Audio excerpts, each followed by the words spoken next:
All right, this is Miss Zion's training video here. We have taken her from an independent dog to a nicely trained one. We're getting there for sure. A couple things for her routine that I've tweaked while she's here. So right now we're doing 2 feedings a day. Instead of kind of letting her graze on the food however she wants, I'm doing a cup and a half in the morning and a cup and a half at night.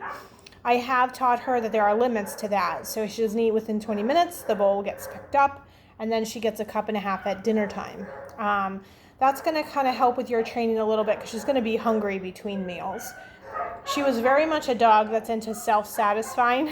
So as in she was pretty independent. And in order to get the dog working better for you, see how she's so into me right now, right? Because I'm giving her good treats and she's a little bit hungry. So she had her breakfast this morning and now I'm training her with good treats. So I like to use things like broiled chicken, or this is a cheese stick. They can't have any pig products, so no ham, bacon, or pork. But things like cheese is in moderation is a great thing. But I put kind of value on that, and so do the dogs. So as far as your treats, you should be looking at it like a paycheck. Right now, I want her to think that everything she does, she gets paid for. That's what makes a behavior predictable in all regards. Likewise with her, she's not a dog that we turn out in the yard without a leash on. And the reason for that is because I'm working on her recall, coming when called, and I don't ever want her to think that it's an option not to come to me when I call her. So when you're at home with her, what I would probably do is keep her on lead with you when she's out. And even in the house a little bit, if you find that she's kind of ignoring you, blowing you off, I would put her back on lead. Now, we have integrated the use of a prong collar to her schedule. She's very much a dog that needs, 1, a reason to do something, but 2, a punishment if she doesn't do it. We tried the slip leash, like a choker collar on her, had no effect. So I normally worked from like least abrasive to most, in my most being the prong collar. So for her, she's fairly dramatic. If you pull hard, you do not have to pull hard with her. She's super sensitive. So just little tiny pops on the leash if she's not listening to you. Good. She's going to go through her whole repertoire of things. So on your list was sit, lie down, coming when called. So sit. That should be pretty easy. She does it pretty quick. Lie down. Yes. Elbows have to be on the floor to get her pay. Okay. Down. Yes. And be particular about that because she likes to try to cheat the system. We played a name game with her, which is the basic premise behind her recall. So you kind of wait till she gets distracted by something, Zion, and you say her name and she has to come to you for a treat. That's a huge part of the recall, just kind of pairing her name with something positive. And it's the start of coming when called. So right now her name should mean everything rainbows and butterflies. Okay, so you just call the name game. You just wait till she gets distracted by something. Doesn't matter what it is. Zion. Yes. She has to come to me to get that treat. We don't do room service, so we don't give treats out here.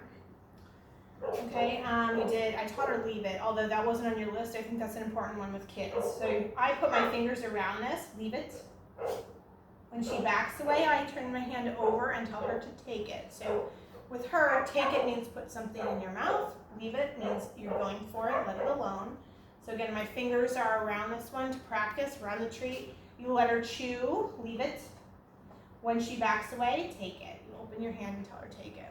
So right now it's pretty instant gratification. As she gets better at this, you add duration, time spent of her looking at the cheese before you give it to her.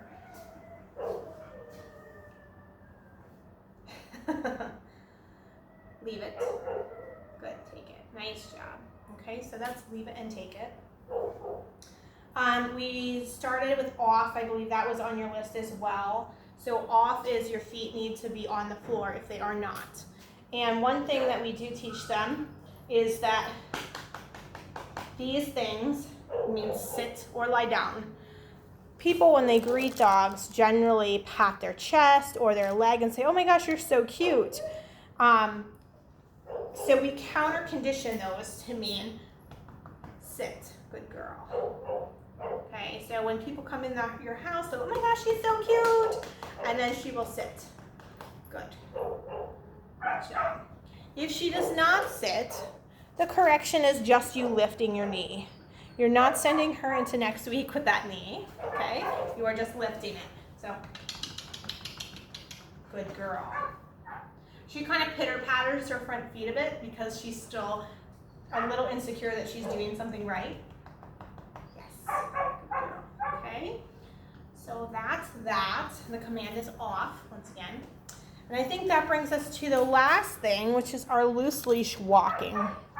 So again, we're integrating the use of that prong collar. I do everything with the dogs from heel position, which for standard for dog training is the left. Okay, so she's here, she's gone pee, poop, she's drank, she's had her dinner, all that stuff. And now we're ready for our walk. So when we go, the command is let's go. She's like, oh, I'm confused. Let's go. Sit. Good. So she's walking on the left. Your treat should be in your left hand. If you're going to offer some, you don't need to. Right now she's doing about 45 minutes in the morning and 45 minutes at night. During this time, she's got about, I don't know, maybe a foot or so of leash. You're holding the excess leash like this. This is called neutral leash position. So my shoulders are upright and each hand has some leash in it. This actually discourages the dog from pulling.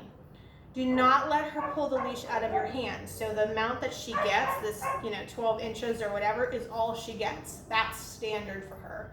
And during our walk, I want her to be bonding with you guys. So we're doing things like not letting her sniff, not letting her zigzag in front of you. She doesn't really try that so much anymore, but I would suspect that she's a little bit of an opportunist. She might try to take advantage of that with you guys. But that's something I would definitely, kind of keep her from doing. Again, let's go. If she only has this much leash, she can't really manipulate you so much. Sit. Nice. Good girl. So I'm trying to integrate a stop and sit as well. All right, guys, I think that's it. If you have any questions, you know where to get me. I hope this is helpful for you. Thanks. Have a great day.